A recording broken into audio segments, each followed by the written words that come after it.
Thank you very much. These are my disclosures. The intestinal microbiome harbors the highest density of bacteria in any location on the planet. That is the mammalian gut. We have as many bacterial cells living in and on our body as we have human cells. So we are actually ecosystems walking around. The surface of the GI tract, if you were to spread it out, is actually the size of 2 tennis courts. And the intestine is also the largest lymphoid organ in the body by raw numbers of lymphocytes. And so we have this incredible meeting of the immune system and enormous numbers of bacteria separated by just one thin layer of epithelium. So our immune systems are really maintaining homeostasis, or an equilibrium balance, with the bacteria that we co-evolved with. And you can interpret many immune reactions as perturbations from that equilibrium. After bone marrow transplantation for leukemia or lymphoma, there are 4 main causes of death: relapse, graft versus host disease, where the donor immune system attacks the patient's body, infections, and organ toxicities.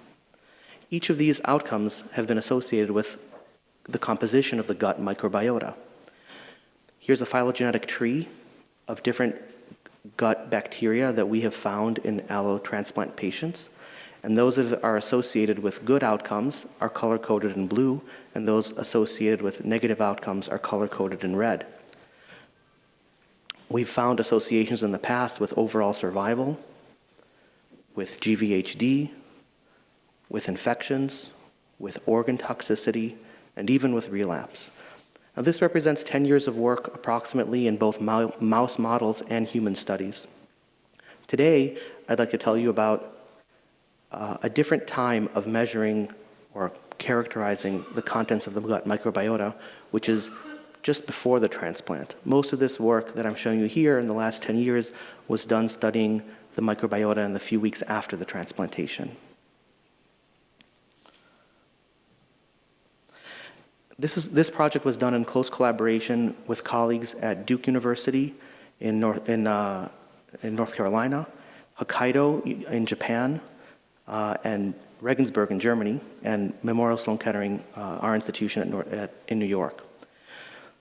Here, this is a t-SNE projection of several thousand stool samples. Each dot is a stool sample, and its composition, the bacteria that are found in it, are represented by where it is in this cluster of dots. So similar samples are close together, and dissimilar samples are far apart.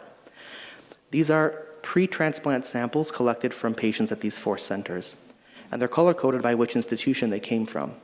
And what's striking here is that the dots are all mixed in together. It's not as if, say, all the green dots are in one corner and all the red dots are in another. So this indicates that no matter where you live around the world, when you come for a bone marrow transplant, the composition of your gut flora is comparable from center to center. Now, what happens during the transplantation? This is the diversity, which counts basically how many different bugs you have in your gut. And during the transplant, at all 4 centers, there's a striking drop in diversity. This is a major insult to the health of the flora that's not seen in many other clinical scenarios. And in the past, we've shown that low diversity here at this time when the stem cells are engrafting is associated with poor outcomes after transplantation. We've shown that in a single center study. We asked here, what if we look earlier in the transplant course, before the stem cells are administered, before the pre-transplant chemotherapy is administered, at the time when treatment decisions are being made? And what we found is that even at this early time point, where patients are in this diversity plot can predict their outcome, so that patients with low diversity pre-transplant have a poorer overall survival than patients with a high diversity after transplantation. The implication is if we could come up with a way to remediate microbiome injury, there might be time to implement it before the transplant. Another way to measure a gut microbiome injury, besides calculating the diversity, is looking at a phenomenon that we find in our patients that we term monodomination, where instead of hundreds of different bacteria growing in the gut, A third, or in some cases 95+% of the bacteria in an individual's intestine are all the exact same strain. So here we define monodomination as any time that one bacterium accounts for 30% or more of the gut composition, which is a very unusual scenario in people walking around eating a normal diet and not being exposed to broad-spectrum antibiotics. And we can see that the incidence and the prevalence of this monodomination phenotype is strikingly similar at all 4 centers. Even though each of these centers uses different antibiotic strategies, the people in Japan have a diet that's different than the people in the United States, but the patterns of microbiome injury are nearly superimposable. This here that shows which bacteria account for the different monodomination events. And I'll point out to you that studies from animals suggest that the T cells, which cause graft versus host disease, that have just been infused, migrate to the gut as early as day 2 or 3 after the transplant. And by that time, already 50% of patients have experienced a monodomination event in their guts. So the milieu, the environment that the donor immune system is encountering as it comes into the recipient patients, is already seeing a damaged gut. Now, what about the post-transplant setting?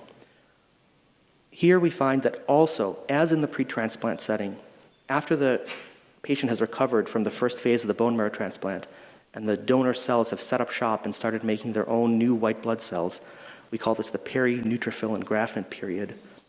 Again, the diversity at the peri-neutrophil engraftment period is predictive of survival, and here we see this reproducibly at 3 different centers. So where can we go from here? Well, there are different strategies to try to remediate or prevent microbiome damage.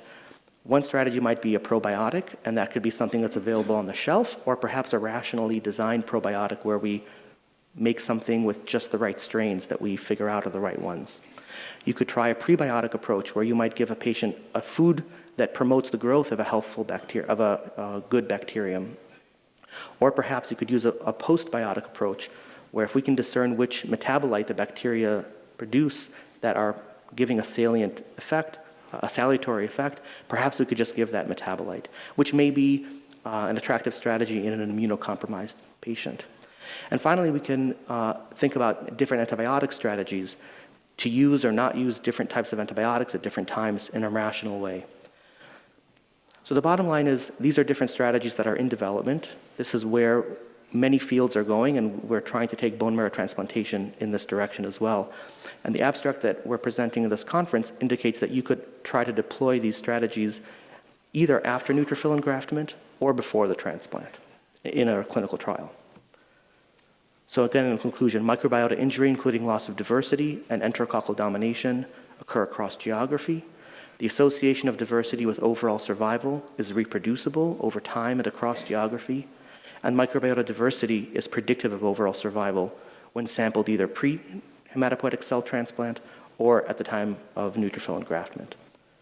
As I mentioned, this work was done in collaboration with colleagues at Duke, Regensburg, and Hokkaido, and my mentor, Marcel Vandenbrink, and my computational biologist co-author, Antonio Gomez. Thank you very much.